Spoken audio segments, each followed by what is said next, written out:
চরণে সশ্রদ্ধ প্রণাম জানিয়ে আমি মায়ের কথার কিছুটা অংশ পড়ছি। ওম জননী শারদাং দেবী রামকৃষ্ণ জগৎ গুরু পাদ পদ্মে তয়ো স্মিতা প্রণমামি মুহুর্মুহুঃ। শ্রী রামকৃষ্ণের সেবা দক্ষিণেশ্বরে। শ্রী শ্রী মা দক্ষিণেশ্বরে শ্রীরামকৃষ্ণের সেবা কিভাবে করতেন তার একটি সুন্দর হৃদয়গ্রাহী চিত্র এঁকেছেন ব্রহ্মচারী অক্ষয় চৈতন্য তার শ্রী শ্রী সারদা দেবী গ্রন্থে। ব্রহ্মচারী অক্ষণ্য চৈতন্য লিখেছেন, শ্রী শ্রী মার সেবিকা মূর্তি মনে হইলে মা লক্ষ্মীর চিত্র অন্তরে জাগে। কখনো নারায়ণ পদমূলে উপবিষ্টা, কখনো বা রন্ধনশালায় রন্ধন কার্যে ব্যাপৃতা। ঠাকুরের বিশ্রামকালে তিনি পদসেবা করিতেছেন, স্নানের পূর্বে তেল মাখাইয়া দিতেছেন, ঠাকুরের দেহের অবস্থা বুঝিয়া যখন যেটি রুচিকর এবং পুষ্টিকর হইবে বলিয়া বুঝিতেছেন তখন সেটি প্রস্তুত করিয়া দিতেছেন। সেবা করিয়া ঠাকুরকে সন্তুষ্ট করিতে তাহার মতো কেহই সক্ষম ছিল না। তাহার মতো ঠাকুরের অবস্থা বিজ্ঞ ও কেউ ছিল না। একবার মা 3 দিন ঠাকুরকে রাঁধিয়া দেন নাই। প্রচলিত সংস্কার এই যে স্ত্রীলোকের পক্ষে মাসে ওই 3 দিন নিজ হাতে ঠাকুর দেবতা বা গুরুজনকে কিছু প্রস্তুত করিয়া দেয়া চলে না। অন্যের হাতে খাইয়া ঠাকুরের শরীর অসুস্থ হইল, তিনি মাকে অনুযোগ করিতে লাগিলেন এবং শরীরের রক্ত মাংস হাড় ইত্যাদি কোনো জিনিসই অশুদ্ধ নয়, মনে বিকার না থাকিলে ওই অবস্থায় সকল কার্যই করিতে পারা যায় ইত্যাদি কথা বলিয়া তাহার পূর্ব ধারণা দূর করিয়া দিলেন। তদবধি মা ওই অবস্থায় ঠাকুরকে রন্ধন করিয়া দিতে ইতস্তত করিতেন না। ঠাকুরও তাহার রান্না খাইয়া হাসিতে হাসিতে বলিতেন, দেখো তো তোমার রান্না খেয়ে আমার শরীর কেমন ভালো আছে। ভাসুরপর বিবাহ উপলক্ষে যাইয়া মাকে কিছু অধিক দিন দেশে থাকিতে হয়। ওই সময় খাওয়া দাওয়ার কষ্ট অসহনীয় হওয়ায় ঠাকুর পত্র লিখিয়া তাহাকে দেশ হইতে আনাইয়াছিলেন। তাহার আগে আর একবার অনুরূপ ব্যাপার ঘটে এবং লোক মুখে উপর্যুপরি খবর দিয়া ঠাকুর তাহাকে দেশ হইতে আনয়ন করান। ঐশ্বরিক ভাবে সদ্য নিমগ্ন বালকের অবস্থাপন্ন ঠাকুরকে শ্রীশ্রীমা শিশুর মতো ভুলাইয়া আহার করাইতেন এবং সর্বদাই রক্ষণাবেক্ষণ করিয়া চলিতেন। তিনি বলিয়াছেন, ঠাকুরের ভাত বাড়িবার সময় 2 হাত দিয়া দেখাইয়া ভাতকে টিপে টিপে কম দেখাবে বলে একটু সরু করে দিতুম। তিনি বেশি ভাত দেখলে ভয় পেতেন। গয়লা দুধ আধসের করে দিবার কথা, দিবার সময় অন্য জায়গায় বিক্রি করে যে দুধ বাঁচত সবটা দিয়ে যেত। আমি সেটিকে ফুটিয়ে ঘন করে রাখতুম। নিকুঞ্জ দেবীকে বলিয়াছিলেন, ওখানে তখন একজন ব্রহ্মচারী থাকতো, মনে বড় ভয় হতো যদি ওর কোনো মন্দ করে, তাই 10 টাকা দিতে গেলুম যাতে খুশি থাকে। তা ঠিক টের পেয়েছেন। অমনি নহবতে এসে বললেন, আমার মা আছে, কে মন্দ করবে। কখনো কখনো মালা গাঁথিয়া ঠাকুরকে পরাইতে মার স্বাদ হইত। মাল্য রচনায় তিনি কুশল ছিলেন। মাঝে মাঝে সুন্দর গোড়ের মালা করিয়া মন্দিরে পাঠাইয়া দিতেন। নহবতে একদা সমস্ত দিন ধরিয়া মনের মতন মালা গাঁথিয়া ঠাকুরকে বলিয়া পাঠাইলেন, তাহাকে মালা পরিতে হইবে। ঠাকুর আসিলেন ও মালা পরিয়া গান ধরিলেন, ভূষণ বাকি কি আছে রে, জগচন্দ্র হার পরেছি। ক্রমশ শ্রীরামকৃষ্ণের ভক্ত সংখ্যা বাড়তে থাকে। ভক্তদের 2-4 জন শ্রীরামকৃষ্ণের সঙ্গ পাবার জন্য ও সাধন শিক্ষার জন্য দক্ষিণেশ্বরে রাত্রিবাস করতেন। তখন শ্রী শ্রী মার কাজ অনেক বেড়ে যায়। রাতে কেবল ভক্তদের জন্যই তিনি 3.5 আটার রুটি বানাতে হতো। 3.5 আটার রুটি বানাতে হতো। শ্রী শ্রী মায়ের বিশ্রাম প্রায় ছিল না, যদিও একটু সময় কোনোদিন পেতেন, অনেক বাড়তি কাজ করতে হতো।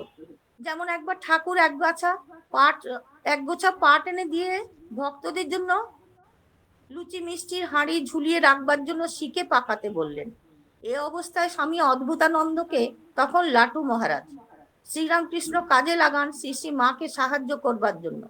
একদিন শ্রীরামকৃষ্ণ স্বামী অদ্ভুতানন্দকে পঞ্চবটিতে বসে ধ্যান করতে দেখে বলেন, কার ধ্যান করছিস রে লেটো? যার ধ্যান করছিস তার গাড়ুতে যে জল নাই রে লেটো। ওই কথা শুনে স্বামী অদ্ভুতানন্দ আসন ছেড়ে উঠলে শ্রীরামকৃষ্ণ তাকে বলেন, ওই নহবতে সাক্ষাৎ ভগবতী আছেন, তা দুটি বেলে দিকে যা। শ্রী মা বলেছেন, রক্ত আমাশয় কি সোজা ব্যায়াম? ঠাকুরের অমনি আমের ধাত ছিল। দক্ষিণেশ্বরে এই সময় প্রায় আমাশা হতো। নহবতের দিকে লম্বা বারান্দার ধারে একটা কাঠের বাক্স ফুটো করে নিচে সরা পেতে দেওয়া হয়েছিল, সেখানে শৌচে যেতেন। আমি সকালেরটা ফেলে আসতুম, বিকেলেরটা ওরা ফেলতো।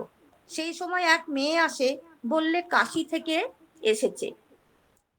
সে প্রদীপের শীর্ষে আঙুল তাতিয়ে প্রত্যহ ঠিক 21 বার করে তাপ দিতে মলদ্বারের ফুলোটা টনটনানি কমে গেল। আমি তখন ভাবতুম, একে আমাশয়, একে আমাশয়, তাই গরম শেক বেড়েই বা যায়, কিন্তু বাড়লো না, সেরে গেল। সেই মেয়েটি আমাকে সে বাড়ি শম্ভু মল্লিক যে বাড়ি বানিয়ে দিয়েছিলেন, সেই কথা বলা হচ্ছে, থেকে নহবতে নিয়ে এসেছিল। বলল, মা, তার এমন অসুখ, আর তুমি এখানে থাকবে? আমি বললাম, কি করব, ভাগ্নে বউটি একা থাকবে, ভাগ্নে হৃদয় সেখানে ঠাকুরের কাছে রয়েছে। মেয়েটি বলল, তা হোক, ওরা লোক টোক দেখে দেবে, এখন তোমার কি তাকে ছেড়ে দূরে থাকা চলে? আমি তার কথা শুনে তার সঙ্গে চলে এলুম। এই সময় কাশীর মহিলাটি এক রাত্রে শ্রী মাকে শ্রীরামকৃষ্ণের ঘরে নিয়ে গিয়ে শ্রী মার ঘোমটা খুলে দেন। তার আগে শ্রী মা সংকোচ করে শ্রীরামকৃষ্ণের সামনে ঘোমটা খুলতেন না। একবার শ্রীরামকৃষ্ণের অসুখের সময় কবিরাজ গঙ্গাপ্রসাদ সেন জল বন্ধ করে ওষুধ খাওয়ার ব্যবস্থা করলেন। শ্রীরামকৃষ্ণ সবাইকে জিজ্ঞাসা করতে লাগলেন, হ্যাঁ গা, জল না খেয়ে পারবো? শ্রী মাকে সেই একই প্রশ্ন করেন শ্রীরামকৃষ্ণ। শ্রী মা বলেন, পারবে বই কি। শ্রীরামকৃষ্ণ বললেন, বেদানা পর্যন্ত জল পুছে দিতে হবে, দেখো যদি তোমরা পারো। শ্রী মা বলেন, তা মা কালী যেমন করবেন যথাসাধ্য তার ইচ্ছায় হবে। শ্রীরামকৃষ্ণ জল খাওয়া বন্ধ করে ওষুধ খাওয়া আরম্ভ করলেন। শ্রী মা বললেন, তিনি রোজ 3-4 সের, শেষে 5-6 সের দুধ শ্রীরামকৃষ্ণকে খাওয়াতেন। দুধ জাল দিয়ে কমিয়ে কমিয়ে 1 সের 1.5 সের করে নিতেন। শ্রীরামকৃষ্ণ ঘন দুধের পরিমাণ জিজ্ঞাসা করতেন। শ্রী মা বলতেন, কত আর 1 সের 5 পো হবে? শ্রীরামকৃষ্ণের সন্দেহ থেকে যেত। তিনি বলতেন, না, এই যে পুরুষ স্বর দেখা যাচ্ছে। শেষ পর্যন্ত শ্রীরামকৃষ্ণ গোলাপ মাকে বারবার জিজ্ঞেস করে জানতে পারেন দুধের পরিমাণ। এখানের 1 বাটি এবং কালীঘরের 1 বাটি। শ্রীরামকৃষ্ণ গোলাপ মাকে বলেন, হ্যাঁ, এত দুধ? ডাক ডাক, জিজ্ঞাসা কর। শ্রীমা যেতেই রামকৃষ্ণ বললেন, বাটিতে কত ধরে? ক6টা কপ? শ্রীমা উত্তরে বলেন, ক6টা কপ অত জানি নে, দুধ খাবে তা ক6টাকের ঘটি কত পো, অত কেন, অত হিসাব কে জানে? শ্রীরামকৃষ্ণ বলেন, এত কি হজম হয়? তাই তো পেটের অসুখ হবে। শ্রীমুখের কথা তো মিথ্যা হবার নয়, বাস্তবিকই পেটের অসুখ হলো, অথচ দুধের পরিমাণ জানবার আগে কোনো গোলমাল হয়নি। শ্রীমা জিজ্ঞাসা করলেন, কেমন দাস্ত হচ্ছে? শ্রীরামকৃষ্ণ বললেন, অভিমানে। পালো পালো, সাদা সাদা, একটু একটু 15 বার বাজছে গেলুম। তোমাদের এমন সেবা চাই না। সেদিন বিকেলে আর কিছু খেলেন না। শ্রী মা একটু সাগু করে দিলেন। গোলাপ মা বিব্রত বোধ করে শ্রী মাকে বললেন, মা, বলে দিতে হয়, আমি কি জানি, তাই তো খাওয়া নষ্ট হলো। শ্রী মা তাকে বললেন, খাওয়ার জন্য মিথ্যা বললে দোষ নেই, আমি এই রকম করে ভুলিয়ে টুলিয়ে খাওয়াই। তারপর অন্যান্যদের বললেন, এই এতখানি শরীর হয়েছিল, বেশ ছেড়ে গিয়েছিলেন।